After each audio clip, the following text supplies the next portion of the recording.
Buenas noches a los participantes. Con el fin de retomar y de darle coherencia a la exposición de la anterior clase, vamos a retomar a partir de esos elementos para continuar y el mensaje sea mucho más completo. Entonces voy a empezar por compartir mi pantalla. Ok, ya. Me indican si es que se puede ver, ¿verdad? Se visualiza. Sí, doctora.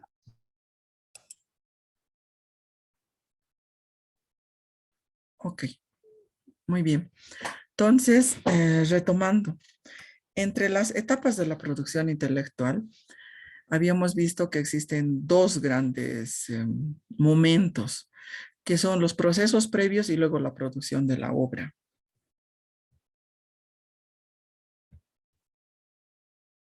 Esta no era. Tiene que ser esta otra. Esta es. Ya. Teniendo en cuenta los procesos previos y la producción de la obra.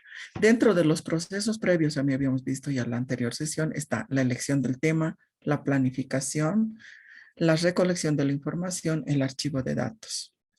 Para elegir el tema hay que tener en cuenta mucho la factibilidad, no solamente económica, sino a veces de tiempo y de acceso a la información, que muchas veces es lo más difícil.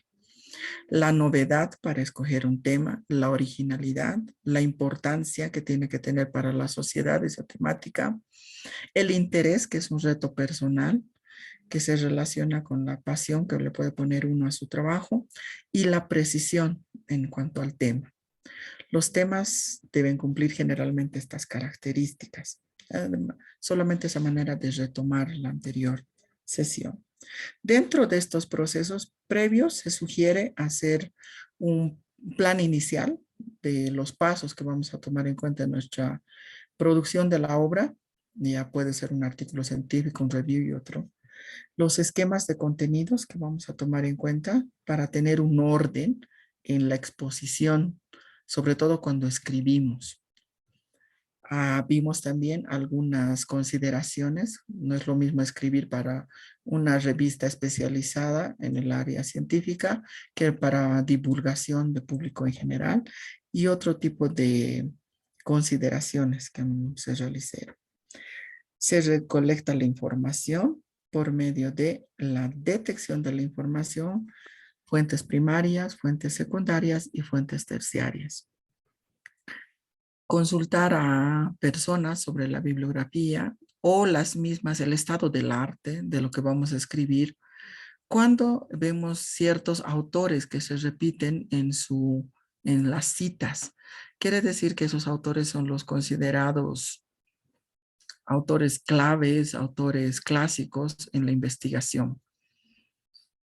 Se debe considerar aquello. La selección de los textos de acuerdo a el interés y a las normas en las publicaciones que puedan existir. Obtenemos la información, consultamos la información, no todo Es interesante leer todo el libro, desde el prólogo hasta la última página, pero a veces no tenemos tiempo, entonces a veces seleccionamos. Por lo tanto, la lectura exploratoria nos permite determinar si realmente nos sirve ese material todo in extenso o solamente algunos capítulos o algunas partes de ese documento. Pueden ver mi pantalla, ¿verdad? Estoy en Sí, procesos. doctora. Muy bien. Realizamos una lectura exploratoria, una lectura selectiva de los que nos interesa y de lo que nos interesa recién analizamos. Es bueno identificar las ideas principales y las ideas secundarias. Hacemos una lectura crítica y a veces un debate con el autor, que podemos estar de acuerdo con este autor o no podemos estar de acuerdo. Extraemos la información sobre ese tema, la organizamos en fichas, aunque bueno, antiguamente nos enseñaban a hacer ficheritos, ¿verdad? Bueno, es que la forma de investigar antes era diferente. Hacíamos una máquina de escribir. Ahora podemos optar a otro tipo de software o selección de información de acuerdo a nuestros requerimientos y codificación también de esa información digital. Tenemos que tener cuidado. Así que buscamos una serie de archivos de datos para los cuales utilizamos investigación documental. Diferentes tipos de fichas están en los procesos previos. Hay diferentes estructuras. Hay un poquito implicaba, debería de tener los referentes bibliográficos y abajo el contenido general del material. Hemerográficas existen, de periódicos. Esto es cuando utilizamos fichas en nuestra investigación. Fichas de citas directas o citas textuales o fichas de paráfrasis o citas indirectas. Se llaman. También podemos hacer este tipo de fichas. O cada uno de nosotros puede tener una serie de codificaciones en su material. Si es material físico, incluso ahora existen una serie de elementos de colores para apuntar las citas más importantes en un texto de un color y de otro, desde resaltadores, hay hasta pegatinas para tener esa organización del material. Y si utilizamos gestores, también tiene otras formas de organización. Las fichas de lectura. ¿Ya? Aquí no le voy a dar mucho hincapié a este tipo de fichas porque ahora se usa software. Yo lo veo ya muy antiguo, porque ya me imaginaría hacer una transcripción en una ficha y luego de esa transcripción imprimirlas y luego transcribir esto mismo a la vez en un material de divulgación. Ese sería un trabajo muy complejo y que podría subsanarse con algunos gestores, algunos que son muy buenos y otros que son más o menos. No sé qué gestores de información conocen ustedes.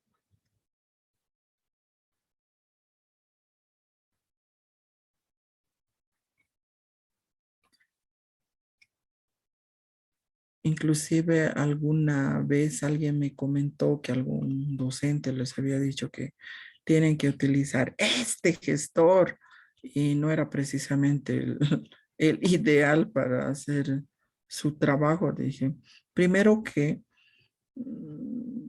a veces lo puedes hacer de manera manual, pero ve cómo organizas tu información para empezar a transcribir a la antigüita.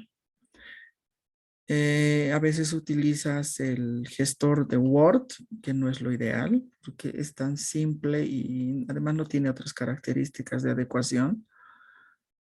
O puedes utilizar Zotero. ¿Han escuchado hablar seguro de eso? O me salí de la clase. Ella también ya pienso en eso, con los problemas que tuve. Ah, Zotero, sí, Karen. Sí, ve, Karen me dijo. Sí, Mendeley también, ¿no? Doctora me sale enseñando. Mendeley es un excelente gestor por la diferencia entre Zotero y Mendeley. Yo conocí primero Zotero igual. Me pareció fantástico, pero no tenía algunas funciones. Por ejemplo, en Zotero no podía incluir material bibliográfico mío que yo conseguía de otra fuente o que algún día terminé escaneando casi todos mis libros y para utilizar gestor, los físicos. O algunos también los encontraba en la web, íntegros libros, o me mandaba algún colega, o los conseguía de algún lado. Y en Zotero no se puede meter en el banco de bibliografía, no se puede meter ese material, ¿verdad? Karen, Karen, ¿verdad? No se puede. No tiene esa Sí, potencia. doctora. No existe. Entonces veía, bueno, me ayuda, decía, para esta parte de todo lo que es digital, pero la parte que es de libros físicos no me ayuda. Hasta que conocí Mendeley y vi que Mendeley, aparte de sí se puede hacer eso, Aparte de hacer eso, Mendeley tiene una comunidad científica. Alguien mencionaba, creo que en alguna de las sesiones, que es interesante cuando uno hace investigación formar comunidades científicas donde uno comparte su material o también nos pueden compartir el material que los tienen de ellos mismos o bibliográfico, ¿no? Necesito este libro, no sé si lo tiene. Ah, sí, lo tengo. Esa comunidad de debates que estas teorías, ¿será que ya están arcaicas o es lo que están hablando en tu país? Y ese tipo de enlaces sí tiene también Mendeley. Y aparte tiene otras funciones de marcado, tiene las funciones de hacer una especie de fichitas, de hacer anotaciones al pie, que no es siempre es al pie, pues es una cajita de fichitas, pero algo es algo que le podemos dar un uso interesante. Entonces vi que tiene bastantes potencialidades. Entonces, a partir de ahí dije, ah, no, pues yo ya no hago fichas. Ya empiezo a organizar mi material de acuerdo a estas características y empezaba a armar por carpetas, carpetas de los capítulos de mi investigación. Por ejemplo, estado del arte, le llamé una carpetita, y estaban todos los, otra carpetita le llamé marco teórico, marco referencial, marco legal, marco la prospectiva, qué teorías hay sobre mi propuesta, y luego todo eso lo junté en otra carpeta que se llegó a llamar mi tesis doctoral. Y ahí tenía organizado, hacía perder algún material, eso es lo que me gusta en Mendeley. ¡Ay, esta cita de dónde es! O sea, no está muy bien, me han corregido el tribunal o yo mismo me corrijo. ¿Y de qué libro era? ¿En dónde está? En la vida real con Karen, eso nos ayudan los gestores, ¿no? Pones en el buscador el autor y te aparece ahí directo y dices, ay, ya, corrijo de la manera adecuada y listo. Nos ayuda mucho a organizar esa información, este tipo de gestores de bibliográficos. Entonces les sugiero que los aprendan. Para Mendeley hay bastante, para Sotero también hay bastante bibliografía con respecto, no bibliografía, YouTube. YouTube hay casi todo, pero busque. Hay cosas buenas, como hay material excelente, como hay material no tan excelente. Entonces busque uno de los tutoriales más adecuados para usted para que empiece a usarle. Lo va a agradecer, ¿no ve, Karen? Lo vas a agradecer realmente, te va a ayudar a Sí, terminar la doctora. investigación mucho más rápido, porque hacer a la antigüita es realmente un dolor de cabeza, se nos pierde la cita, dónde está, de qué libro era, y en buscar nomás en qué libro era ya perdimos toda la tarde. Y nosotros que no tenemos tiempo, es para llorar. Entonces es fantástico, por eso ahora miro y digo, "Oh, ya. No, pues ya para qué, yo no necesito ficha, digo. Pero bueno, si alguien quiere a la antigüita también, transcribir en una fichita, de la fichita pasar otra vez al otro. Bueno, en épocas donde investigábamos con la biblioteca y que solamente la biblioteca nos prestaba, bueno, pues sí, era bueno hacer fichas, si no, no teníamos nada, ¿verdad? O hacer resúmenes y de ahí estudiar o de ahí citar para investigar, sí. Hoy en día ya creo que me parece un trabajo que de mucho tiempo que para el cual no tenemos tiempo. Fichas de comentario que también sí podemos armar. Les sugiero que pongan códigos a sus fichas si quieren trabajar con códigos, porque si no le encuentra el código lo puede perder en dónde estaba el libro, de qué biblioteca era. Eso también me pasó en la vida real. En buscar la biblioteca de ese libro nunca lo encontré. Dije, ese día, ¿dónde fui? Y me perdí y perdí el tiempo y no volví a encontrar, no pude citarlo y dije, utilice codificación, si utiliza ficha o cualquier otro material. Bueno, ok, seguimos. Este es del X. Tito, por favor. Este es así. Este es así, ¿no? Ay, no puedo, no puedo. Por favor, su micrófono. Quería cerrarlo, pero no me deja. Ok. Gracias. Entonces vemos ahora la siguiente diapositiva.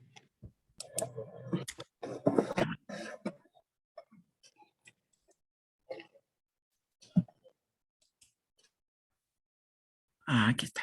Ya lo silenciamos. Y ahora continuamos con las etapas de la producción. Igual acá tenemos ahora producción de la obra. Luego de haber buscado la información, haber hecho nuestro esquema tentativo, buscado la información, haber seleccionado la información, haber subrayado, haber puesto pestañitas, o si queremos hacer fichas, o si queremos utilizamos gestor, almacenamos y catalogamos nuestros artículos, nuestras tesis, nuestros libros en carpetitas. Cada uno de nosotros nos damos maneras de organizar nuestra información. Necesitamos empezar a redactar. Entonces, lo primero que hacemos es redactar nuestro primer borrador de nuestro artículo, de nuestro paper o de nuestro review, o tal vez de algún otro tipo de material. Tenemos que revisar las normas de producción, tenemos que revisar la estructura que tiene que tener nuestra obra y empezamos con diagramar. Esos elementos se deben considerar en la producción. La primera, preparación del borrador. En la preparación del borrador debemos dar un énfasis hacia el lenguaje científico. Prefiera la sencillez.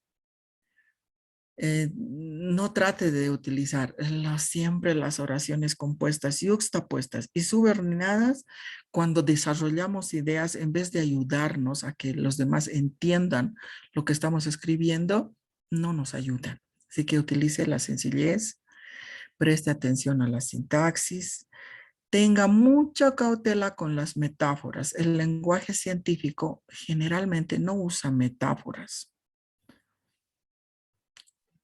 En vez de decir blanca como la nieve, es blanco. Y en mi área diríamos blanco, valor, así no sé, tantos M, tantos Y, tantos, daríamos el valor más técnicos y daríamos el valor real. Uso de voz pasiva. Se determinó, se identificó, esa es la voz pasiva. No use eufemismos, o sea, se hizo un gran sacrificio por obtener esta información. No. Realmente fue, a veces cuando presentan sus hallazgos, no utilice eufemismos y evite jergas. Y si alguna vez, de acuerdo a la investigación, porque depende también de la investigación que uno haga, ¿no?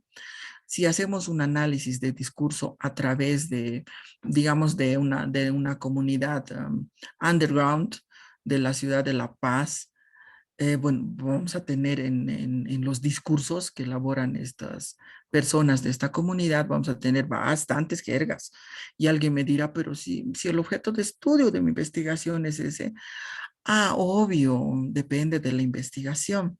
En ese caso, le sugiero que cuando utilice jergas, primero los ponga en cursivas y segundo, siempre ponga anotación al pie de a qué se refiere, si es que ese fuese su objeto de estudio. Pero si su objeto de estudio no está relacionado con las jergas, evítelas. A veces tendemos mucho, de acuerdo a ciertas áreas, ¿no? Por ejemplo, el marketing utiliza mucha terminología, entre comillas, en jerga gringa. Sí, hasta yo mismo utilizo establishment, target, o sea, sí, pues es lo que generalmente se usa. Y a veces entramos, ¿no?, en esa lógica que tiene esa área del marketing, que utiliza muchísimo esa jerga, por las características que tiene esta área. Entonces, para escribir científicamente, utilice el término público meta. Online, en línea, que a veces cometemos ese error. Sí, sí, sí. Con algunas áreas en específico. Dentro de la producción de la obra, en el primer borrador, también tenemos que considerar la ortografía. Fruto del hábito, considere estos elementos, sobre todo las tildes. A veces es malo en la redacción confiar en el corrector del Word, Es una interesante herramienta, pero tiene el siguiente error. Por ejemplo, existen varios els. El el, que es pronombre, que lleva tilde, pero el, que es artículo, no lleva tilde. Y lastimosamente la inteligencia de nuestros aparatos tecnológicos no han llegado a determinar, no son tan inteligentes en que digan, aquí en este texto esta persona se refiere a él como pronombre y no se refiere a él como artículo. Por lo tanto, le colocaré tilde o no le colocaré tilde. Como no tiene programado eso, a veces no nos detecta el error en la tilde y luego los tribunales nos dicen, le falta, tiene errores ortográficos. Y no todos nos dicen, pues en la página 5 te olvidaste poner la tilde en la E. No siempre, nos dicen todo el documento y revisar las 100 hojas, 80 hojas o 150 hojas o 250 hojas de su investigación. Es todo un trabajo. Por eso es mejor no confiar en el corrector del Word. Lo mismo sucede al contrario. A mí me pasa con algunos términos.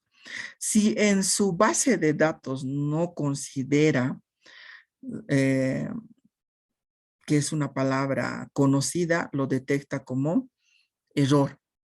Y eso también es un problema de los tutores. Eso me pasó con una persona que tutoreé, que le decía a su tribunal, revisa los errores ortográficos. Bueno, pues si le dice que revise, seguro te has olvidado y revisa todo. Revisó, volvió. Revisa, le puso a poner. Yo le dije, ¿cómo no vas a revisar a esta persona? Mira, acá otra vez nos vuelve a decir lo mismo. Y el postulante me dice, no he revisado, está bien, he revisado todo, todo, todo. Y incluso lo revisé con otra persona que era del área. Entonces yo dije, bueno, a ver, yo más revisaré, porque nos está rebotando, no nos aprueba por eso. Entonces me puse a revisar. Entonces empecé a encontrar, sí había algunas, el Word marca como error, ¿no? Con colores azul en caso de mi equipo, con color azul y varía de acuerdo al software, como línea, como palabra. Y empecé pues a ver, sí, pues aquí está, mira. Cuando mire, no, está bien. Cuando mire la otra, este otro, no, está bien. Entonces, esa es una recomendación para ustedes y para también nosotros los tribunales. Dije, nosotros también a ver los tribunales miramos un montón de azulitos y decimos, es errores ortográficos. Y no nos detenemos a veces a mirar que, bueno, el sistema de Word ha detectado algo de acuerdo a su sistema. Sí, también una recomendación para nosotros. Revise a conciencia porque no confíe en esa programación de Word en cuanto a la ortografía. Seguimos dentro de la programación del primer borrador, consideramos ciertos elementos de la morfosintaxis, lo que les decía, oraciones simples. Sujeto, predicado. Eso, la morfosintaxis, sujeto, predicado. A veces las oraciones subordinadas son las que en la segunda oración compuesta no lleva el sujeto. Tenga cuidado, utilice los conectores necesarios para que se entienda que usted se está refiriendo al sujeto de la primera oración, porque a veces no se puede entender. Revise esa partecita en la redacción. Desde el punto de vista, por eso nos dicen sintáctico, los enunciados son conjuntos de palabras que cumplen ciertas funciones específicas. Están dispuestos a manera de articular los pensamientos del que escribe. Estos enunciados se los conoce como frases. Son oraciones cuando tiene un verbo conjugado. Tenga cuidado en esto, en el uso de la sintaxis en la redacción. Para lo cual también hay que considerar dentro de estos elementos los párrafos.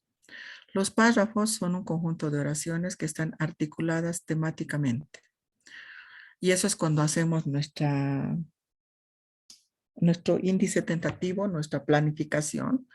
Bueno, en esta primera parte voy a hablar en este primer párrafo, voy a introducir O voy a hacer un párrafo introductorio, voy a utilizar luego un párrafo argumentativo, luego un párrafo explicativo, o de acuerdo a cada uno. No es una fórmula, no es una receta. Las personas tenemos diferentes estilos de redacción, pero organice. Lo que sí no se permite lo primero, de acuerdo a la experiencia voy a hablar. Párrafos inextensos. No puede existir un párrafo de 20 líneas. Y alguien escuchará, 20 líneas en un párrafo. Sí, así escriben. Eso llamamos nosotros en lenguaje, escritura en bloque. Esta persona no puede sistematizar las ideas en párrafos. Y a veces cuando tengo tiempo digo, de acá a acá era una idea, un párrafo. Esto se convierte en otro párrafo. Este sería otro párrafo con la idea de aquí abajo, conformaría recién un párrafo. Estructura de párrafos. Cada párrafo es una unidad, puede tener una oración o puede tener varias oraciones. Diferentes tipos de oraciones. Pero todas esas oraciones deben ir hacia un tema específico. Cuando cambia de tema es otro párrafo. Es tan malo tener un párrafo en bloque de 20 líneas o 40, me ha pasado. Escritura en bloque. Competencia de niño de primaria o niña de primaria. No debería de haber aprobado segundo de primaria si no aprendió a articular ideas en párrafos, decimos. Es así de malo escribir grandes extensiones. También es malo tener párrafos de mínimas extensiones, una línea. Probablemente necesita articulación con otras oraciones. Alguien me dijo una vez, trata de tener una estructura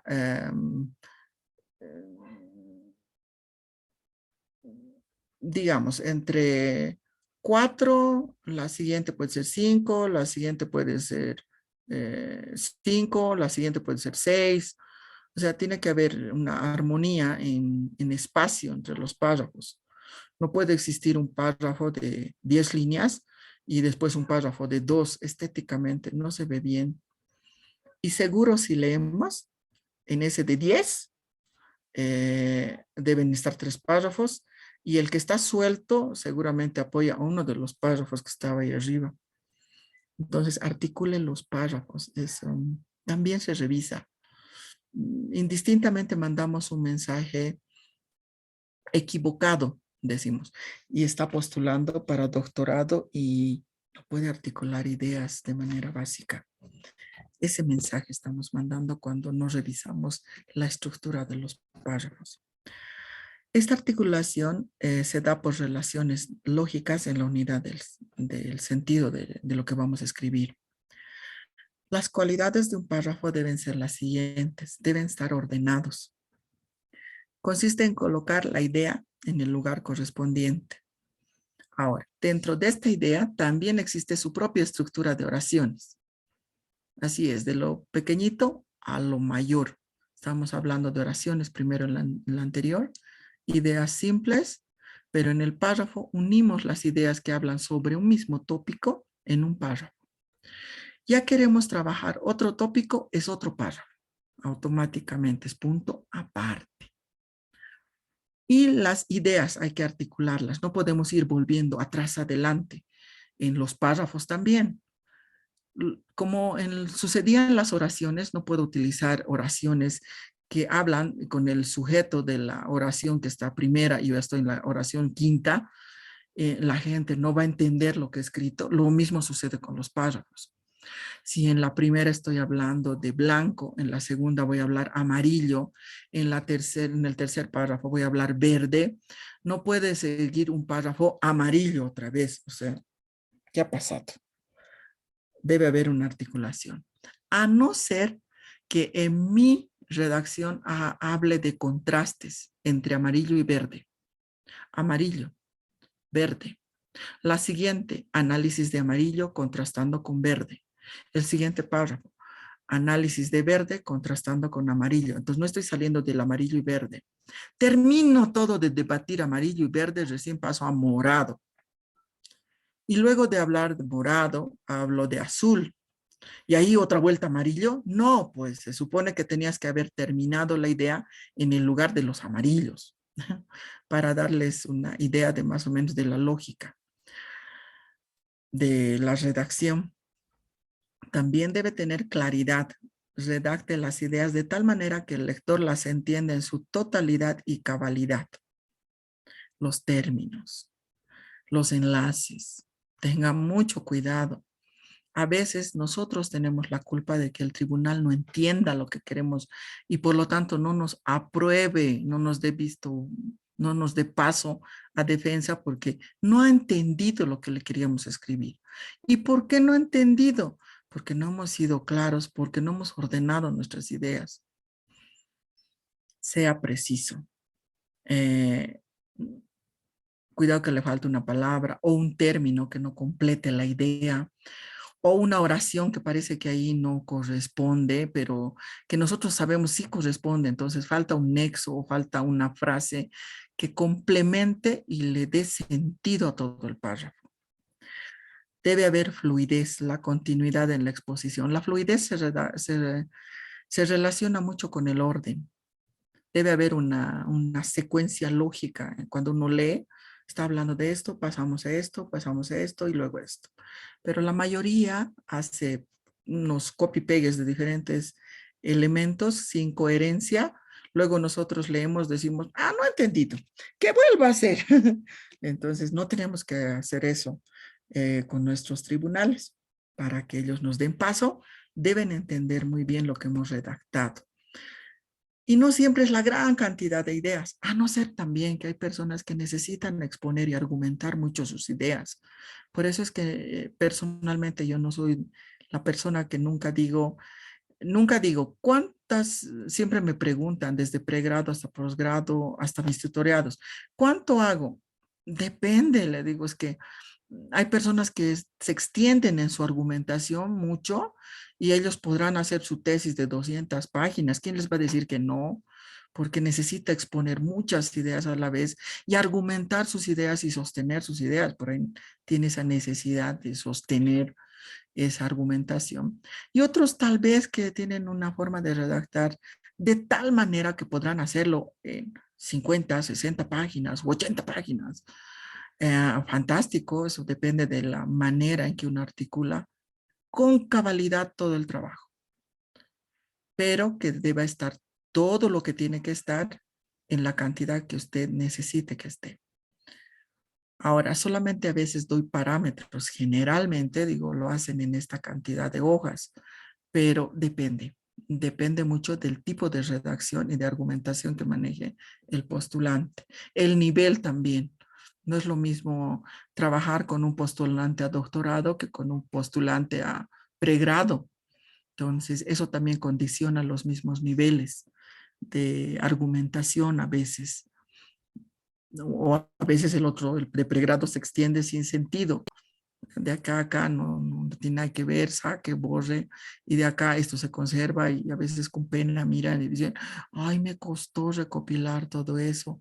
Sí, pero siempre no te desfases. Tu objeto de estudio.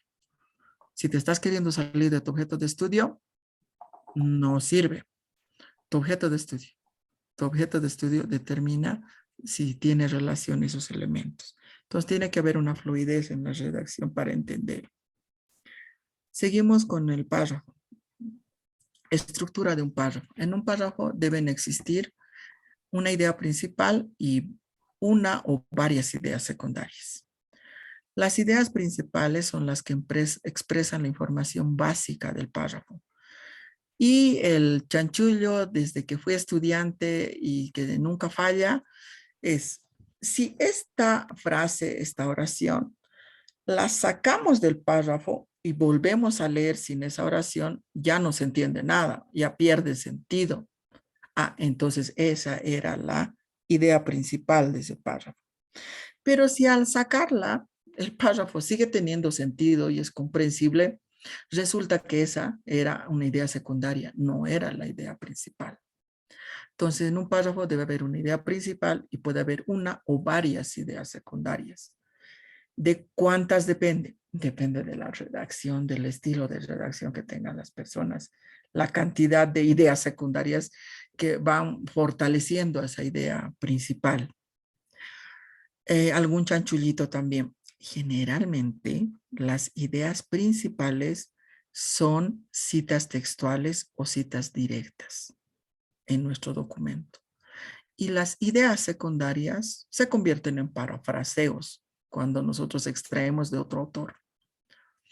Las ideas secundarias expresan detalles, aspectos derivados de la idea principal que sirven para ampliar o demostrar y ejemplificar la idea. Como cuando nosotros en lo que leemos identificamos ideas principales que podemos pintar de un color y las secundarias pintar de otro, o las principales yo las pinto de un color, de una tonalidad, digamos, tengo un resaltador amarillo, bien amarillo, y las secundarias bien delgaditas las pongo. Entonces yo identifico, esta es la principal, estas son las secundarias.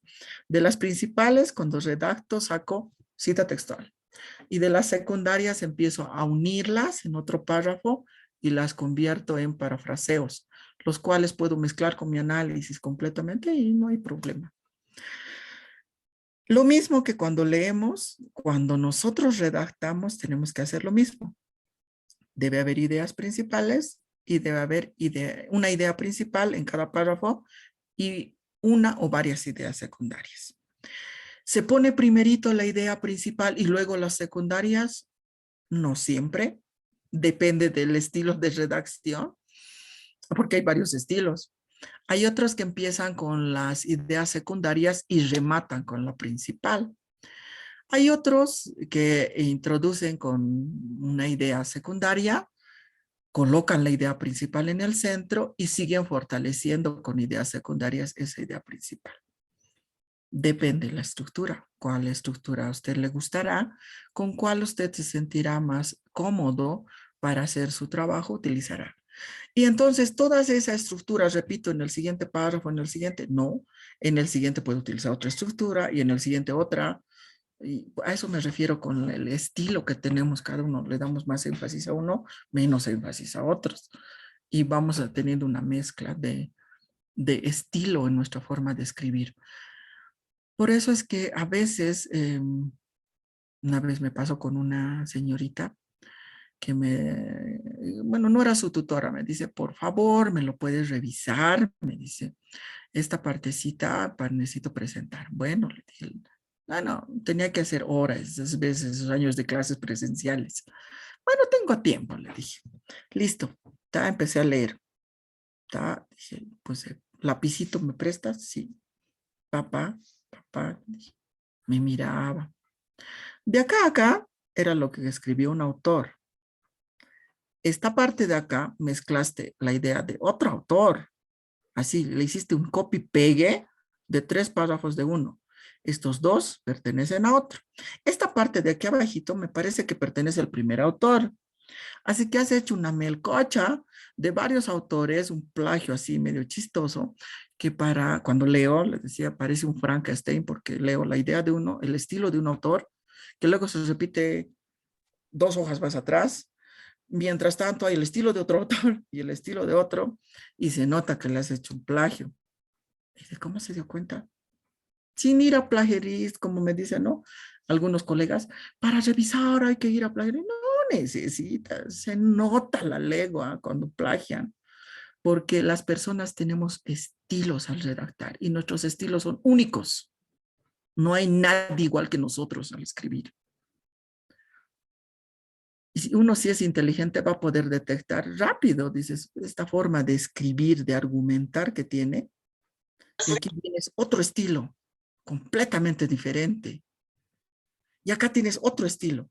Y luego se vuelve a repetir el primer estilo, luego el tercero, y luego se repite el primero, rápido. Y ahí nadie puede decir, no, es que a mí me nació así. No. Los estilos de redacción son únicos como nosotros. No hay nadie en nuestra forma de escribir igual.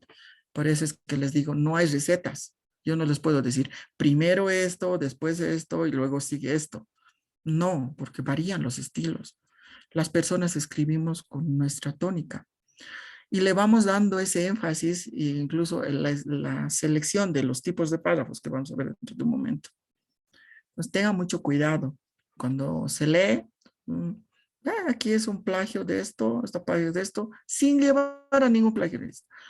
A lo que le sumamos como complemento citas de normas APA, que a veces no lo usan, lo mezcla con Vancouver, completamente plagio. ¿Para qué es plagio completo esto? Dice uno, sin llevar. Y si nos daríamos tiempo de llevarlo a un software de antiplagio, seguro que salta, seguro que va a saltar. Solamente al leer no necesita.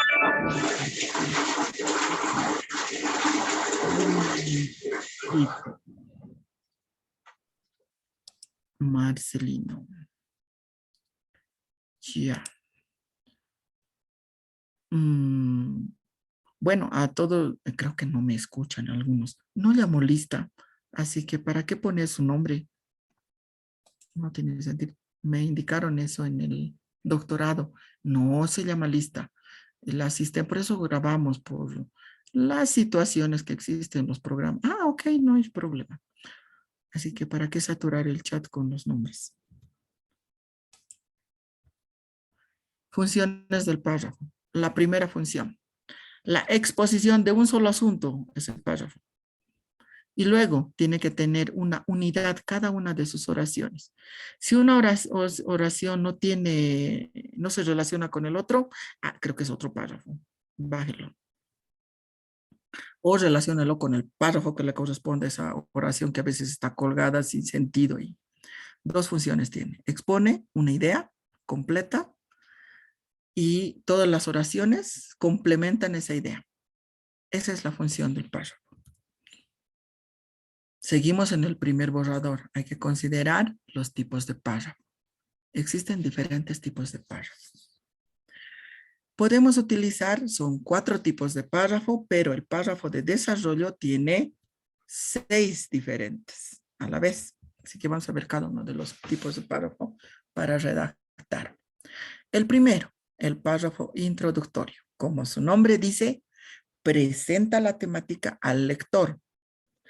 Aborda de lo general a lo particular en una lógica deductiva, aunque puede abordar inductivamente. ¿Alguien me puede preguntar? Sí, si ese es su estilo, sí.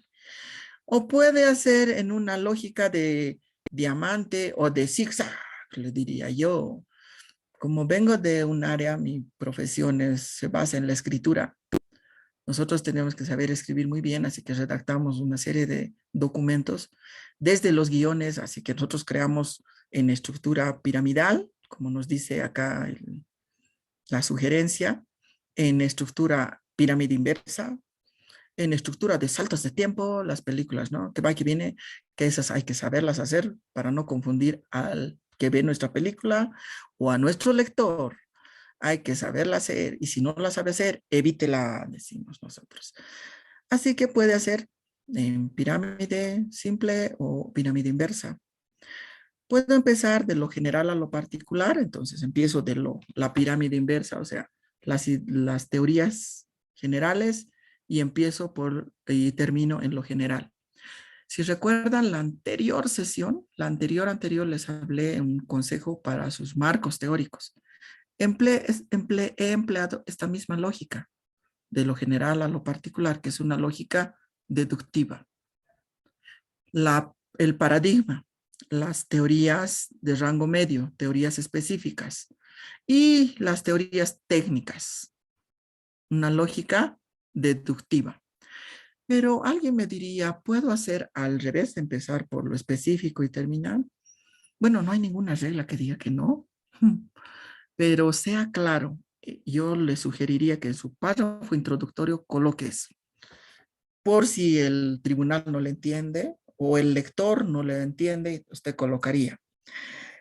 Presentamos el marco, se presenta el marco teórico utilizando la inductividad para la presentación de las ideas. Se iniciará con la teoría específica, pasando por las teorías técnicas, las teorías de medio rango, hasta llegar a la visión paradigmática como una conclusión de esta parte. Entonces alguien que lee diría, ya, entonces está empleando una lógica inversa. La lógica común es empiece por paradigma, teorías de medio rango, teorías específicas, teorías mucho más específicas que son las técnicas en cuanto a su tema. Entonces, eso se hace en el párrafo introductorio. Otro consejo. Mis estudiantes de pregrado casi siempre me hacen esto. Me ponen subtítulo, definición de marketing, digamos, ¿ok? Y abajo colocan directamente una cita. Para mí las citas textuales sobremente son como besos. O sea, en mi época se llamaba chape. Son chapes. Y nadie va pues por la vida dando chapes en la boca a la primera. Primero te presentas, hasta dices, hola mi amor, dices, no ve, y recién chape. Porque si no, cualquiera se siente invadido. Lo mismo pasa con la redacción. Introduce tu cita. Y por lo menos se partirá definiendo el marketing a partir de las ideas del autor X, que trabaja desde esta perspectiva teórica. Y recién la otra idea en otro párrafo tendrá que ir al respecto. El otro autor menciona también contribuyendo a esta idea. Entonces tiene que haber una lógica. Párrafo introductorio o aunque sea oracióncita introductoria. Ya no quieres saludar, no quieres decir buenos días, ¿cómo están? Ya está bien. Hola, por lo menos di. Entonces, ¿no quiere párrafo introductorio? Muy bien, por lo menos oración introductoria. Si no, se suena muy grotesco. No hay redacción.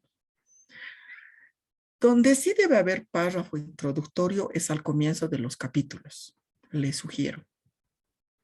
Siempre al comienzo del capítulo tiene que haber un párrafo introductorio o 2 párrafos introductorios, si necesita a veces, o 3, depende. Por ahí en el primero desarrolla la teoría, en el segundo la metodología con la cual llegó, y en el tercero lo que el lector piensa que usted va a encontrar, o sea, que piensa encontrar el lector en su material. Depende también qué esté haciendo. Si es la redacción de su documento de investigación, si es un paper, si nos piden introducción, pero tiene ciertos requisitos. Será por lo menos una oración introductoria en un paper, mínimo una introducción. Y luego ya empieza a desglosar la temática que va a abordar. Eso acerca de los párrafos introductorios. Nunca directo al grano. Salude por lo menos. Eso es lo que hace, esa es su función del párrafo introductorio. Introducir al lector a lo que piensa encontrar. Ahora, ¿cómo pueden hacer el párrafo introductorio? Vuelvo al anterior, varían los estilos. Personas que lo hacen mucho más desglosado y muy interesante, y otros que lo hacen muy así, presentación aburrida. Varía, otros utilizan más argumentos, otros no argumentos, otros tratan de enganchar al lector hacia el material. Varían la redacción. Esos ya son estilos que uno le incorpora en su propuesta. Luego tenemos al párrafo temático. El párrafo temático presenta las partes que componen el texto. El párrafo temático a veces va unido al introductorio. Sí. A veces se llevan bien. Son buenos amigos en algunas partes. Enumera las secciones. La introducción lleva pues párrafo introductorio, párrafo temático. Sí. Y párrafo de cierre. Una introducción debe llevar estos 3 tipos de párrafo. El párrafo temático solamente es uno. Varía. digamos, puede haber un párrafo temático acerca de las teorías a abordar, otro párrafo temático acerca de la metodología, otro párrafo temático acerca de la propuesta. Entonces tendrá 3 párrafos temáticos, porque cada párrafo aborda una idea. Y tendrá un párrafo introductorio, 3 párrafos temáticos y uno de cierre. 5 párrafos de introducción, básicamente. Puede variar, los estilos varían, las líneas también varían, las líneas de argumentación en las oraciones que uno da. Pero debe haber cierta simetría. Eso sí le aconsejo. Lo que no quiere decir que 5, 5, 5, 5, 5. O sea, 5 líneas en cada párrafo. Va a tener que hacer milagros porque eso no se puede. Generalmente es 4 en otra puede ser 5, en otra puede ser 6, en otra vuelta 4, pero estéticamente se ve nomás simétrico el trabajo. Aunque eso tampoco es una regla, son sugerencias. ¿Por qué? Cuando lean epistemología, los filósofos escriben en bloque. Siempre pensaba que los filósofos necesitaban un asesor de merchandising para que sus ideas se entiendan, porque hacen lo que no se debe hacer. Muchas oraciones yuxtapuestas, subordinadas. En filosofía encuentro párrafos enormes de 2 planas algunos. Y sí desarrolla toda la idea, dices. Solo que cansa al lector, hubiese cortado para que el lector no se sature con su idea y luego no lo entienda y diga, ay, no entiendo este autor. Sucede eso cuando saturamos con bloques enormes de argumentación. Solo le doy consejos a partir de lo que leo y que usted leerá también, porque leerá epistemología. El siguiente párrafo, párrafos de desarrollo. El autor desarrolla las ideas, que es el propósito del texto. Voy a desarrollar acerca de esto, desarrollo. Son de diferentes tipos, que lo vamos a ver dentro de un momento también. Y luego tenemos al párrafo de cierre. Siempre se olvidan del párrafo introductorio y del párrafo de cierre. Siempre se olvidan. Empiezan con el temático o directamente a desarrollo, pero estos son les estoy presentando los tipos de párrafo que existen. Acostúmbrese a cerrar las ideas. Abrimos las ideas, desarrollamos las ideas, cierre las ideas, cierre. Y esa función es la que cumple este párrafo. Este párrafo es donde nosotros como redactores, como postulantes a cualquier programa académico o escritores, demostramos nuestra capacidad de síntesis. Algunos la tienen muy buena, otros no la tenemos mucho. Y así que es donde más ensayamos, sintetice. Sintetiza todo lo que has expuesto en el desarrollo, sintetiza. La capacidad de síntesis donde se colocan las conclusiones finales y reflexiones. Resume las ideas centrales y recapitula las expuestas. Esa es la función que cumple. Y si estamos redactando, es a veces si cierra totalmente, ahí termina con la reflexión. Pero si esto, ese párrafo es de un capítulo, debe enlazarse con el siguiente capítulo para que exista fluidez en la lectura, para que no parezca que cada capítulo es un mundo aparte, sino que es un todo articulado. Entonces, eso no se olvide, párrafo introductorio, párrafo de síntesis. Párrafo de síntesis es realmente donde nos toman el examen de la capacidad de síntesis y luego la capacidad de abstracción que les va a pedir en un capítulo en la tesis doctoral que le llama modelo epistémico, que en realidad es en todos los capítulos debe tener la capacidad de abstraer gráficamente las ideas. Eso se complementa con eso, por si acaso. Dentro del párrafo de desarrollo existen también otros tipos de párrafo, que son los siguientes. A no ser que tenga alguna consulta. Muy bien. Los párrafos de desarrollo son los siguientes. El párrafo de cita. De citas. Citas directas o citas indirectas. En la norma APA se llama cita directa a la cita textual y cita indirecta al parafraseo. Pero si usted quiere nombrarle cita textual o parafraseo, no hay ningún problema. Solamente es el estilo de nominación que le damos. El párrafo de cita utiliza los dos. Utiliza citas para sustentar la idea. Quiero desglosar una idea en un ensayo, en mi review. Perdón. Quiero darle algo que no parezca que es mi opinión. Hay una característica en la investigación científica que se llama humildad científica. ¿Y cómo se expresa esa característica de la humildad científica? Bueno, pues tú no eres nadie para decir, o sea, tú no eres la autoridad en esa área para decir, esto es esto. No.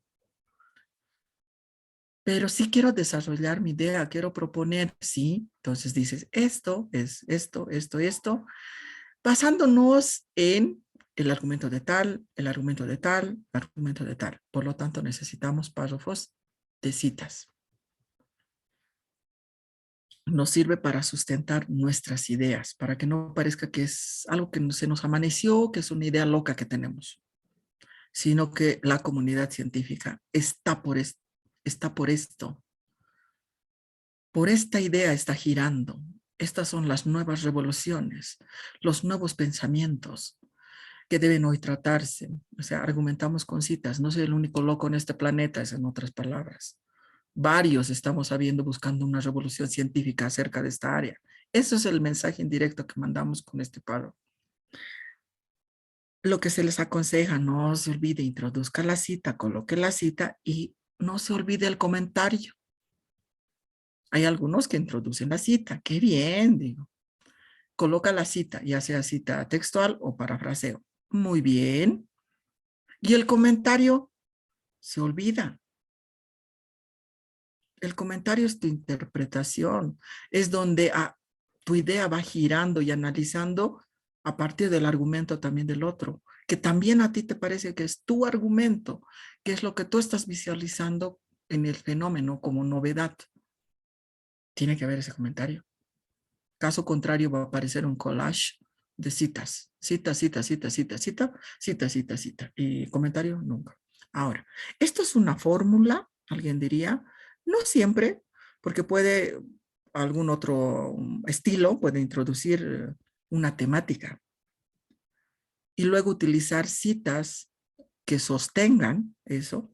Puede ser 1, 2, 3, 4 citas, o un parafraseo de 10 autores, de 3 autores, y el comentario. Sí, entonces tenemos varias citas ahí. Algunas reales y algunas parafraseadas. También. O puedo contrastar ideas, y eso es lo mejor, porque la dialéctica es uno de los mejores métodos en la ciencia. La tesis, la antítesis y la síntesis. El buscar lo contrario. Porque a veces los seres humanos queremos que todo el mundo cante la canción como nosotros queremos que canten, y los que no están de acuerdo con nosotros no existen. No, pues la dialéctica nos obliga a pensar en los que no existen, los que están en contra de nuestra posición, y que nos lleva esa posición contraria también a sacar una conclusión a partir de eso. Hasta con humanidad es bueno escuchar la idea del otro para sacar una conclusión. Varía esta recomendación del recuadrito de introduzca, cite y comente. Esa es una recomendación que yo les hago en pregrado. Mínimamente usted, estudiante de pregrado, me presenta la cita, me pone la cita y me comenta. Dependiendo del tamaño de la cita, a veces el comentario se convierte en otro párrafo. Mínimamente eso. Estudiante de pregrado. Estudiante de maestría, bueno, tiene que elevar el nivel de análisis, ¿no? No hará pues tan simple, tiene que ser mucho más complejo. Su lectura y su análisis es más complejo, más especializados en la maestría. Y en el doctorado es muchísimo más complejo en el análisis. El siguiente, el párrafo comparativo. Presenta, este tipo de párrafos presenta similitudes o desigualdades entre objetos, ideas, citas. Compara, como dice su nombre. Sirve para aclarar, para presentar categorías, para presentar criterios. Ayuda a fortalecer el punto de vista. La dialéctica es uno de los más excelentes métodos en la ciencia. Nos permite visualizar lo contrario. El siguiente, el párrafo descriptivo. Presenta las características, cualidades de personas, objetos, fenómenos, realidades. Deben ser, en el párrafo descriptivo se les sugiere que utilice una lógica en su descripción, ya sea deductiva, que parta de lo general a lo particular, o inductiva, de lo particular a llegar a generalidades. Pero utilice una lógica. Si no utiliza una lógica, confunde al lector. Y cuando el lector se confunde, observa. En el caso de los tribunales, nos observan y no nos dan paso. En el caso de que seamos escritores, no les gusta leer nuestro material. Nos evita.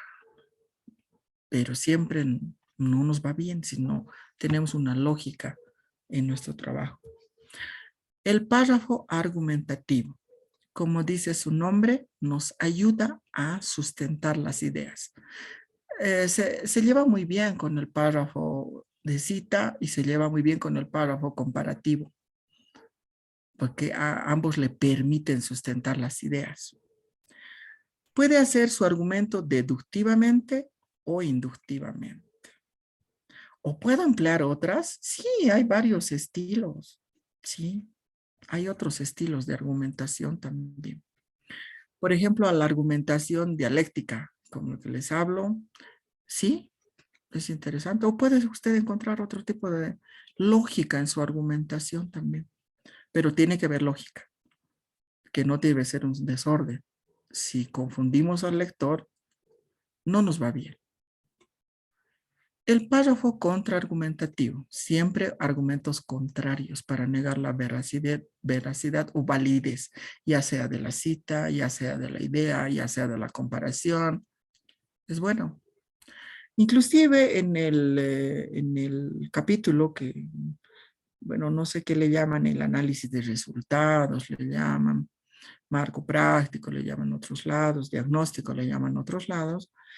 En ese presentamos, ¿no?, nuestras tortas, si ustedes recuerdan, presentamos nuestras tortas y ahí decimos, ¿no?, nuestra gráfica presentamos de la estadística.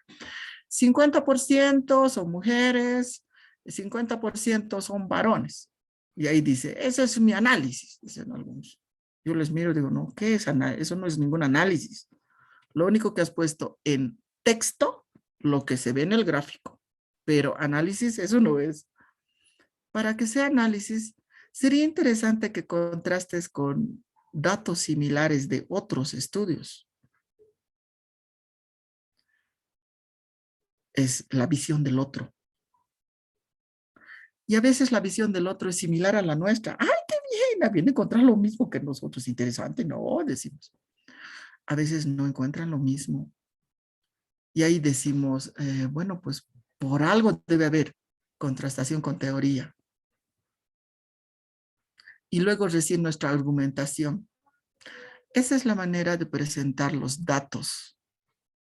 No es copiar 50%, 40%, 10%.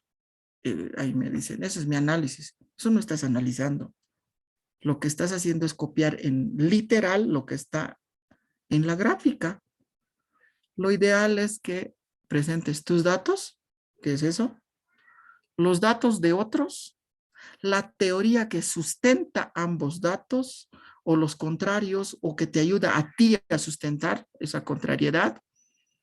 Y ese es un análisis de resultados. Ahí es interesante la propuesta de las argumentaciones, las contraargumentaciones, las comparaciones. Ahí haces utilización de todos estos tipos de párrafos.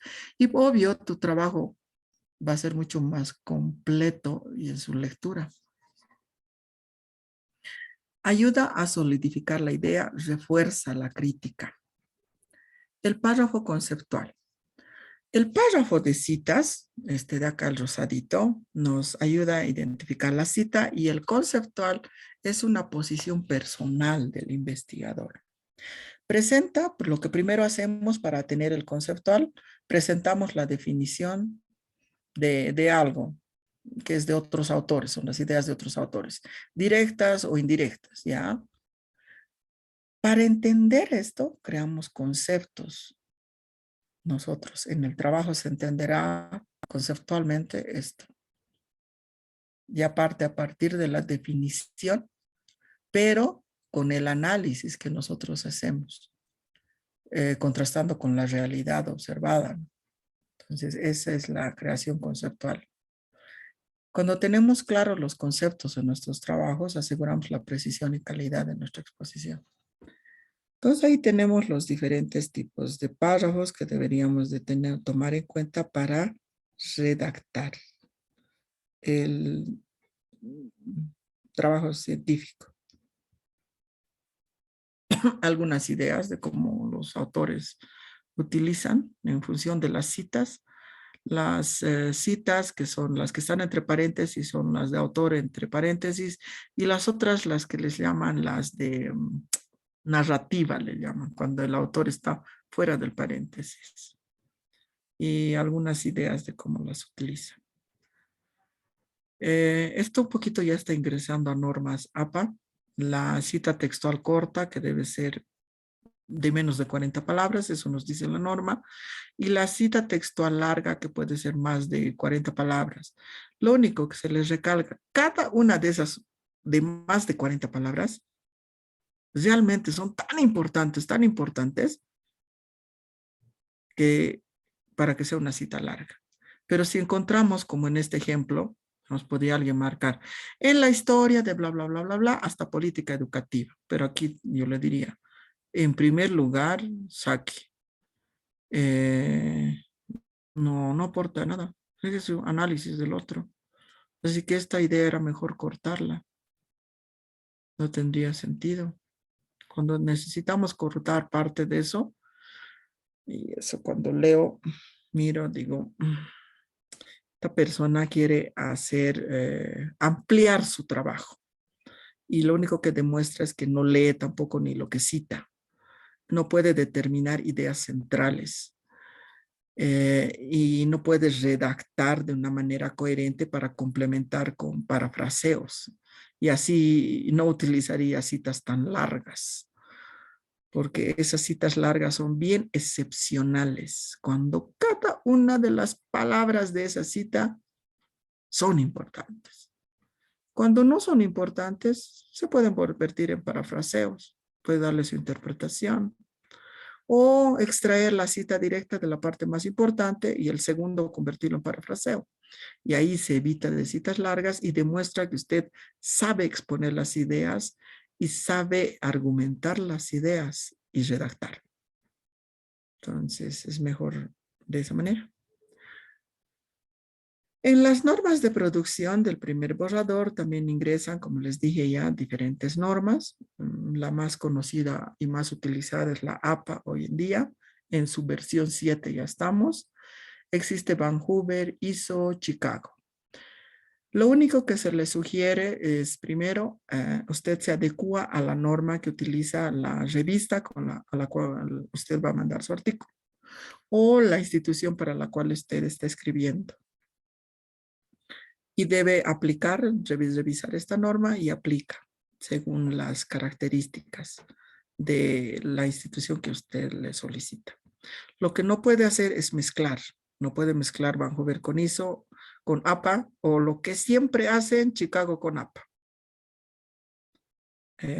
Sí, ahí anoche igual con un joven conversaba, me dice, IBDEM, OPSID, IBDEM, ¿eso utilizo? ¿Qué dice tu reglamento? Normas APA. Entonces no ve, porque IDEM, OPSID, IBDEM es de Chicago. Además, tú eres joven moderno, ¿no ve? Sí, me dijo. Y entonces, ¿por qué utilizas una cita que se utiliza, una norma que se utilizaba hace 30 años, que tiene varias vulneraciones? ¿Para qué? No tiene sentido, ¿no? Uno es moderno y debe ser moderno con todo, ¿no? No con lo que te conviene y no con lo que no te conviene. Entonces, no mezcle, porque la mezcla denota el lector mira y dice dos cosas. Primero, plagio. Es lo primero que nos salta. Segundo, de normas de producción científica no conoce nada. Y eso es competencia de primer año de universidad. Eso nos enseñan en todas las carreras en el primer año de la universidad. Así ahí tenemos problemas. Así que no mande mensajes indirectos a su tribunal. Tenga mucho cuidado cuando escribe. No haga su trabajo a último rato. Hay muchos errores que cometemos y después nos los cobran nuestros tribunales. Y no solo nos los cobran, sino mandamos mensajes indirectos. A veces es mejor esperar la siguiente convocatoria y hacerlo bien. Seguimos en la preparación del primer borrador, los elementos técnicos. Considere de acuerdo, esto también de acuerdo a las normas que le piden. El tipo de papel. Hay variedad en los tipos de papeles que existen, el tamaño, bueno, generalmente la institución le da esas normas. Lo que sí les sugiero, cuide mucho sus fuentes. Las fuentes son el modelo de la letra, le dicen las otras personas. Debido al tamaño, el término técnico exacto se llama fuente. Cuide, porque a veces hacen copy-pegue y se olvidan, ¿no? Toditito hacerle una limpiecita general bien bonita, donde convierta o todo en Arial o todo en Times Roman, según lo que le piden en la institución, y una parte con Arial, otra parte con Times Roman, otra parte con Calibri. Eso demuestra que a último momento ha hecho todo, ni siquiera lo revisó. Ese mensaje está mandando a su tribunal. Por lo tanto, ¿aún no lo aprobarían? ¿Qué dice usted? ¿Qué opina usted? ¿Qué haría usted? Si estamos mandando un mensaje que ni siquiera lo revisó, ¿qué haría? Ni siquiera cambió el tipo de fuente. ¿Qué haría usted? Yo generalmente digo, le diremos que la siguiente vuelva a rehacerlo. Necesita más tiempito. Ya está mandando ese mensaje. Y solo con no haber cambiado las fuentes. Por eso hágalo con anticipación, que a veces se nos van los tipos de fuente. Hay que hacer una revisión. Al menos si utilizamos gestor también, a veces inclusive, a veces se nos cambia. Y hay que echarle siempre una última revisada. Cuidado, alguito, porque la tecnología ayuda mucho, pero a veces se raya, se raya a veces. Y ahí, uy, decimos, "Uy, justo lo cambió, qué macana. Yo estoy mandando un mensaje de que a último rato lo he hecho. No. Entonces, dése un tiempito para limpiar porque manda mensajes equivocados a veces. A veces no esa es la realidad, pero eso va a entender el público que ve su material. Las fuentes, generalmente las instituciones nos piden fuentes que sean legibles. Entonces, utilice la que de la institución para la cual generalmente esas instituciones ya han determinado qué tipo de fuentes son las ideales. Tenga cuidado con los interlineados igual. Esto sobre todo cuando diseñamos nosotros. Entonces, generalmente 1,5 nos piden, ¿no? Aunque la norma APA dice 2, pero es bien espaciado el 2. El 1,5 trabajamos en la mayoría de las instituciones, he visto 1,5. Casi nunca 1, a no ser en artículo científico o papers, a veces nos piden sencillo. Revise siempre el interlineado. Igual, revise, cuando trabajamos con gestor, a veces también se nos mueven los interlineados. Tenga cuidado, entonces haga la edición correspondiente. Eso sí son parte de, no mucha, pero a veces sucede. Entonces hay que ser ese tipo. Ayuda mucho, digo, la tecnología, pero siempre el ser humano es el que debe supervisar el trabajo de la misma tecnología. Los márgenes, de considere los márgenes, pero, perdón, se me secó la garganta. Los márgenes tienen que ver con la institución para la cual usted está haciendo el trabajo. Hay instituciones que son muy bien puntillosas. Miden hasta en centímetros en cada uno y el tipo de letra en cada uno miden. Y hay otras que son más generales o nos dan más libertad, como alguien decía por ahí. Bueno, determinen de acuerdo a su institución. Lo que yo conocí es en la EMI, nunca me olvido, dicen, de acá a acá el margen es tantos centímetros, al primer título tantos centímetros, al segundo título tantos centímetros y al primer párrafo tantos centímetros. El título va con letra tantos de tal tamaño, el segundo de tal tamaño, el tercero de tal. Si es de tal, o sea, nos daba los centímetros exactos. Bueno, pues, bueno, obvio, ¿no? Decía yo. Sí, pues si son del área numérica, tienden a ser muy meticulosos en algunas cosas. Mientras otras instituciones, vamos, es bien amplia en eso. Dice, sí, una generalidad, pero no te salgas de esto. Ya, entonces nos da mayor, digamos, a veces libertad en el marco de lo común de un trabajo, dice, pero da cierta libertad en ese sentido. Entonces ahí le da una idea más o menos y véalo de acuerdo a la institución. Siempre le sugiero que revise la norma de su institución. Los elementos técnicos que también debe considerar en su trabajo son páginas preliminares, el cuerpo y las páginas finales. Las páginas preliminares generalmente, a no ser, depende, le voy a decir, depende de la institución.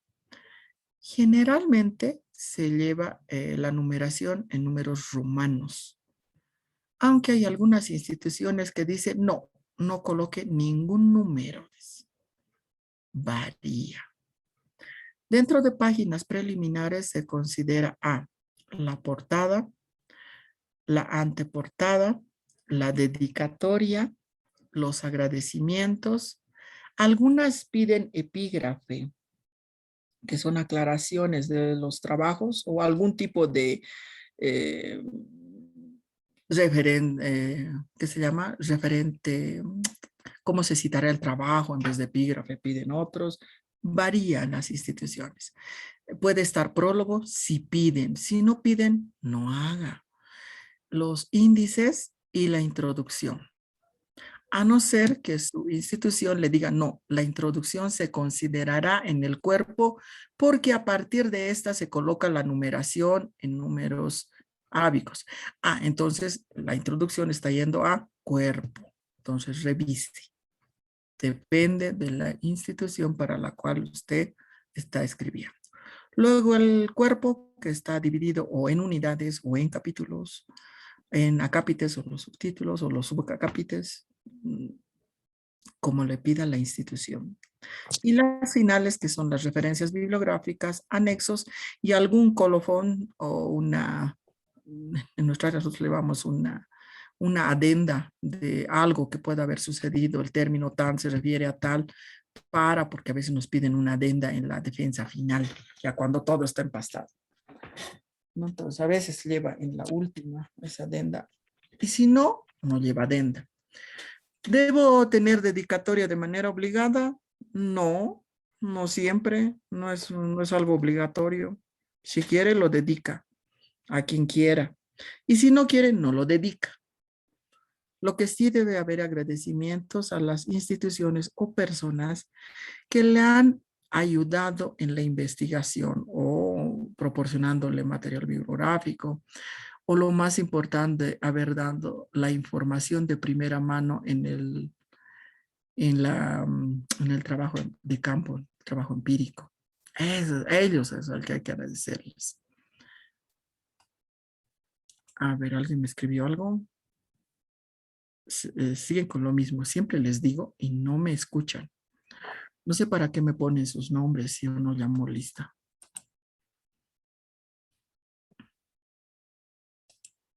Listo. Y diagramación, dice ahí, pues diagrame, dice, bueno, pues la diagramación tiene que ver con cómo vamos a colocar los elementos en la estructura, generalmente en un paper y en un artículo. Nosotros no tenemos, los que escritores, nada que ver con la diagramación. Serán los diagramadores los que vean cómo ingresan los elementos sin cortar ni un elemento y quitarle calidad a nuestro trabajo. Ellos son los que tienen que ver. Pero lo que sí debo hacerles alguna sugerencia nada más en la presentación de nuestros trabajos. A veces, creo que no tengo acá de ejemplo, sí. A veces en el Word, cuando hacemos el primer subtítulo, agarra una sangría. El segundo subtítulo agarra una sangría mayor. El tercer subtítulo mayor. El cuarto subtítulo mayor. Y luego llegamos al cuarto subtítulo con una sangría que casi mide unos 15 centímetros. Y luego terminan escribiendo como un chorizo flaco y todo lo demás vacío. A eso más que todo es la diagramación. Casi todo justificado a la izquierda, a no ser que utilice completamente la norma APA que va con sangría, pero lo demás no va a sangría, sangría a todos los niveles. Cuide mucho esa estética del trabajo. Le vuelvo a reiterar, mandamos mensajes indirectos al tribunal diciendo, a último rato hizo, ay, no sabe manejar el Word, no domina para colocar todo justificado por lo menos a la parte izquierda según el margen que tiene que ir. Que alguna vez un jovencito o una jovencita decía, es que el Word solito se va y vos no lo dominas al Word. No, pues tú lo dominas al Word, ¿no ve? Sí, pues justifica completamente. Así está a la izquierda, porque si no es antiestético. Las tablas, dependiendo de las tablas, la cantidad de elementos que tenemos en las tablas también. Si es una tabla pequeña que no contiene muchos elementos, puede utilizar el interlineado 1,5. Pero si es una tabla que contiene bastante información y hasta texto, si es peor si es texto, y tiene amplia, es grande la tabla. Si usted lo va a hacer a un interlineado de 1,5, se va a quintuplicar. Y el que lea no va a entender su tabla. Eso es lo peor. No va a entender. Visualmente le va a cansar tanto espacio vacío dejado. Así que esa tabla conviértala, depende de las características de la tabla, conviértala en interlineado sencillo y hasta puede bajar un punto, la fuente, el tamaño de fuente. Para que, ¿cuál es el objetivo? Que se entienda, que el lector se ubique bien en lo que uno quería escribir. Porque si el lector no entiende, y en este caso siempre los tribunales son nuestros lectores, lo que no entiende, lo observa. Y a veces nosotros cometemos el error por no hemos colocado de una manera adecuada nuestra tabla. Y luego decimos, pero ahí está. Sí, pero está muy extendido. No lo expresamos de manera correcta. No le dimos mucho énfasis. Ay, entonces, aquí está. Ay, sí, no lo vi. Gracias. Debo darle más énfasis a eso. No solo me va a pasar con usted, me va a pasar con otra persona que no entienda porque no le di énfasis a esta parte o no lo ordené de una manera adecuada. Entonces, tenga mucho cuidado con eso. Hasta en los índices. Yo veo trabajos que me llegan, sus índices, miro, digo, solo el índice es 10 páginas. Digo, entre el contenido, las tablas y las... Pero así es. Pero si podías convertir eso en tabla y de interlineado sencillo y lo convertías en 4 hojas. y ya era más comprensible, más estético y le ayudabas a la visión del lector. Entonces, algunas cosas, algunos de estos elementos tienen que ver con esa lógica de la visión que tiene el otro cuando lee nuestro trabajo. Esta partecita de diagramación, algunos elementos. Lo mismo con gráficos estadísticos. Gráficos enormes de media página, pero también ese consejo depende. Hay realmente gráficos que necesitan ese espacio por la cantidad de información y de datos que tienen. Y se entiende. Pero hay a veces gráficos que tienen tres elementos, tres datos, pero la torta está de 10 por 10 ha hecho. No tiene sentido. Esa torta podía haberse convertido en elemento mucho más pequeño y iba a ir acompañada de todo el análisis de los autores, la contrastación con otras investigaciones, iba a ser más comprensible. Pero si lo estira, tiende a hacerlo más incomprensible y hasta visualmente no es estético. Ese tipo de elementos a considerar en la diagramación. En la siguiente ocasión que tenga tiempo, algunos trabajos que los veo, les voy a sacar foto y voy a decir, no haga esto, no haga esto, no haga esto, no haga esto, así varios no haga. Y para que lo visualmente lo vean, realmente en vez de ayudarles, les perjudica. Esos elementos tenga mucho en cuidado. Luego revise el volver a poner el interlineado como corresponde para que exista una fluidez en la lectura. Eso es lo que debemos cuidar en la parte de diagramar. Porque la parte de la revista, la diagramación, los diagramadores nos entendemos cómo colocamos cada uno de los elementos sin que pierda esa fluidez en la lectura y en el espacio que nos colocan para cada uno de los artículos. Ese es otro elemento. Cita sería este elemento para continuar con un elementito más el día de hoy. Ok. ¿Dónde estoy? ¿Dónde estoy? ¿Dónde estoy? Ay, ay, bueno, aquí estoy. Me estoy rayando.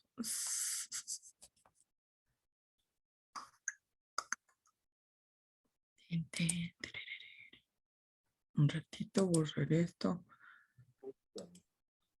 He cambiado de computadora, así que me estoy un poco rayando. Como si me cortaba la anterior. Era una pena total. Entonces ahora vuelvo a compartir. Ya. Oh, esto nomás. Ya. Ahora sí. Es para esto.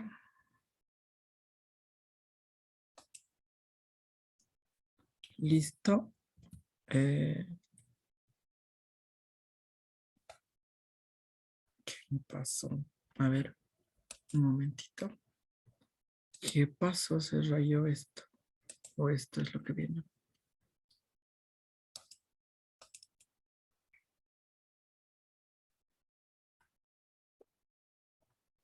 Ay, un momentito. Ay, no me quiere responder muy bien.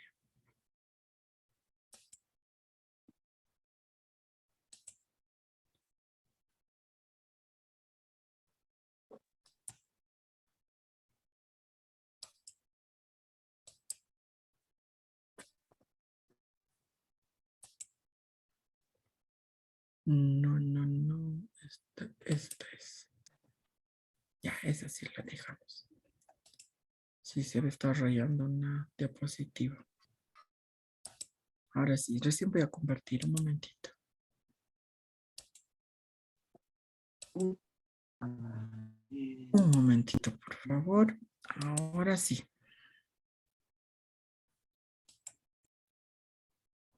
Ahora sí estoy compartiendo.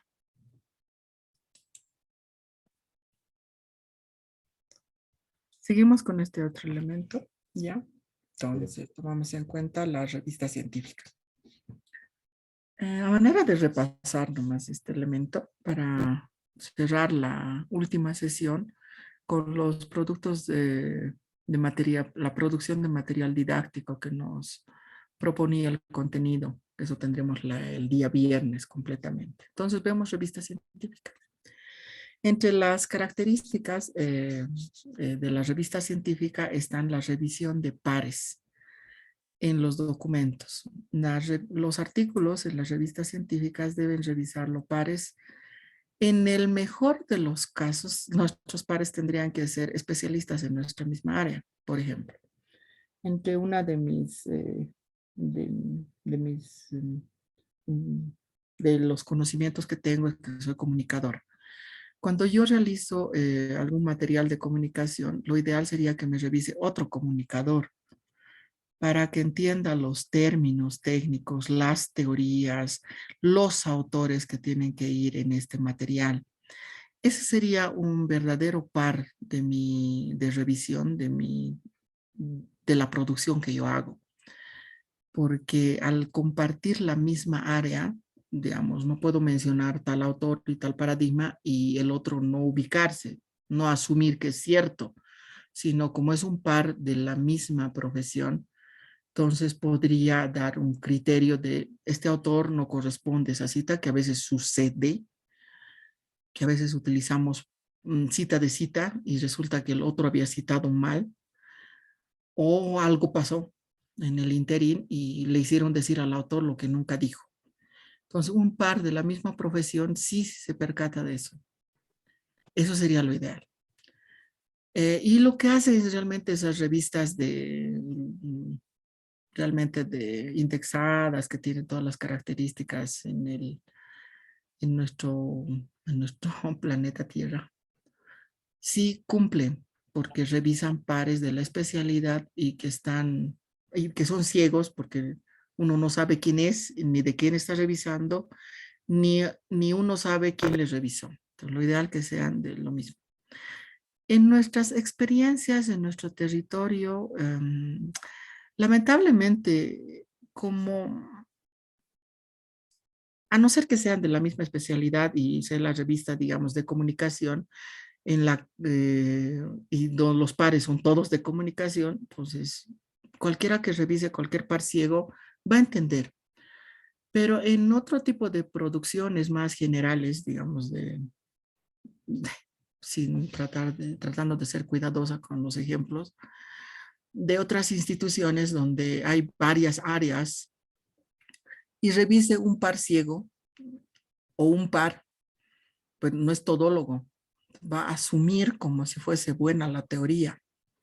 Y ese error a veces cometemos, que alguna vez también me pasó en una experiencia de una universidad donde era un equipo editorial, nos nominaron y a mí me mandaron investigaciones de ciertas áreas. Yo les pedía, por favor, les dije, quisiera que me manden si hubiese de mi área o de estas otras que sí tengo conocimientos de estas áreas que me puedo entender con esos trabajos, pero si me mandan, por ejemplo, a mí de agronomía, digo, ahí me pescan en curva porque ahí no domino autores, tengo un conocimiento muy básico del área y no creo que sea un muy buen par. Podría hacer una revisión de la redacción, del uso correcto de la norma, pero no sería un buen par en el uso de los autores y el tratamiento argumentativo del trabajo, porque desconozco esas áreas. Entonces, ese es alguno de los problemas que alguna vez se presentan en las revistas en nuestro territorio. En algunas sí y en algunas no. Cuando son especializadas de un área específica, no hay mucho ese problema. Pero cuando son más generales, sí se presenta ese problema. Y ocurren dos cosas. O la primera, que aceptan algo que no debería haber sido aceptado porque hay un desconocimiento del tratamiento. O también lo contrario, no lo aceptan porque como no entienden al no tener la especialidad y no entender específicamente a qué se refería, suceden los dos problemas, tanto o aceptaron algo que no, o algo que sí deberían de haber aceptado y lo observan. Entonces, ¿por qué? Porque no conocen muy bien el área y al no conocer, las observaciones no son tan específicas. Entonces, esos son uno de los primeros problemas que tenemos en nuestro contexto. Y que a veces nos limita para bien, algunas veces, y algunas veces para mal también. Pero las revistas científicas deben tener esa característica de la revisión de pares. Los pares deben ser, como dice el nombre, ¿no? En el mismo nivel. Son publicaciones editadas. Las revistas, para ser revista, tiene que tener periodicidad.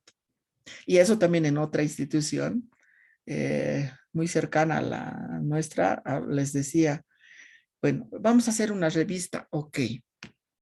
Las vamos a volver indexada. Muy bien, debes tener por lo menos 10 números y consecutivos con periodicidad. No quiere decir un año vamos a hacer 2 números, al otro año un número, al siguiente 3 números, al subsiguiente ninguno.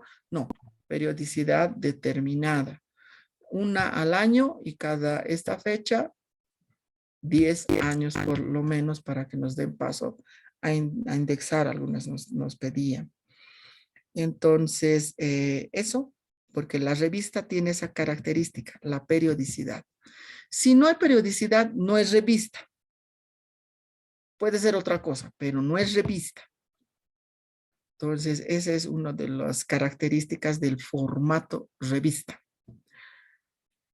En las revistas científicas, o sea, le estoy dando la definición de revista, contenido sobre una temática con una periodicidad determinada y cumplida.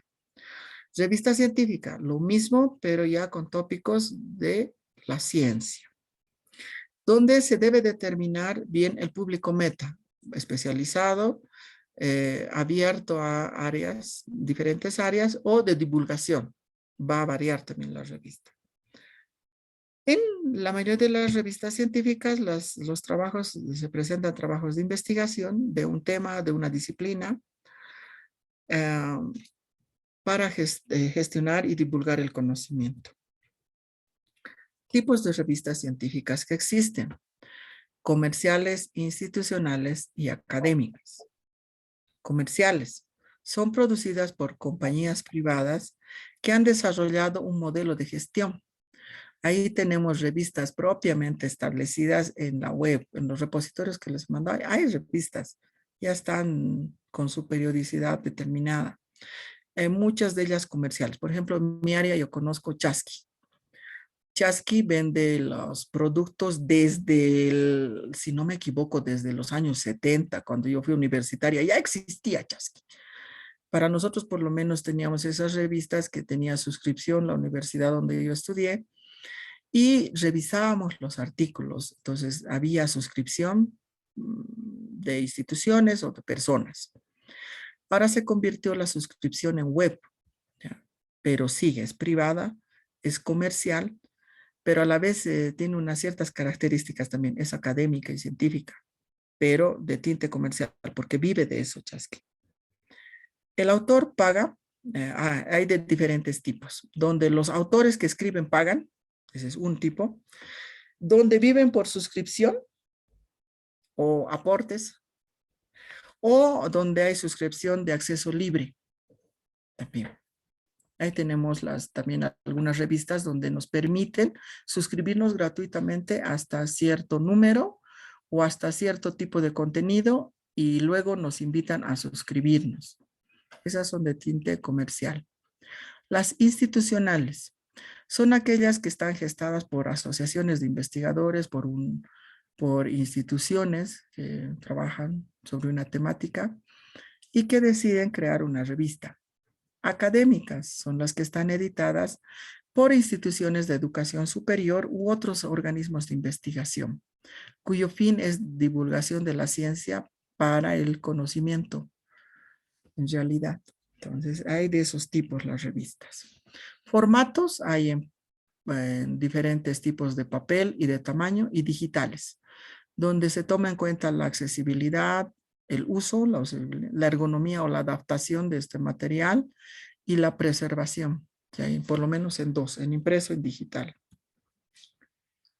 En cuanto a las políticas de gestión editorial, tenemos entre la calidad editorial, las formas, los procedimientos de edición, la credibilidad que pueda tener esa, la periodicidad.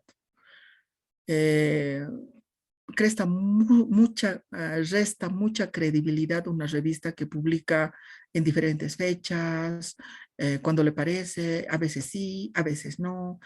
Esa periodicidad le resta credibilidad. Ayuda mucho la periodicidad determinada a la credibilidad de un producto. La gente espera ya eso porque sabe que cierta época sale y es más, saben qué va a salir en el siguiente número. Eso por ejemplo nos sucede con Chasqui.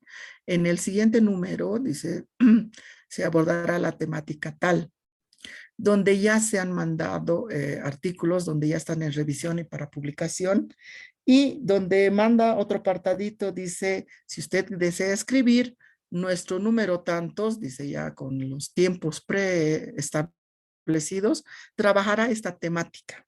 Usted puede mandar los artículos y ahí trabaja con pares ciegos. A nivel Latinoamérica trabaja Chasqui. Y utilizan pares ciegos. La calidad del contenido científico tiene que ver con aporte del contenido a la ciencia, la evaluación del tipo de pares, eso también hay que tener mucho cuidado. Recién una persona que es parte de un comité de una carrera me comentaba algo, ¿no? Bueno, decía, a todos les hemos aprobado y nos han observado, me decía, es que bueno, pues es que mucho depende de los pares. Los pares deberían de ser ciegos y deberían de ser de otra para que no exista. El ser humano tiene pues su corazoncito y tiene pues sus preferencias, ¿no? Es mi amiga, bueno, no lo observaré. La calidad del contenido también deriva de ese tipo de pares. La originalidad del trabajo también, eso consideran en cuanto a las políticas de gestión de una editorial. Éxito sería en cuanto a el material, ya nos quedaría solamente pendiente la temática de el día viernes, que es publicación de contenidos didácticos, con ese nombre está yendo. Sí, más no me equivoco. Si tengo algún comentario, sugerencia, pregunta, lo que ustedes deseen.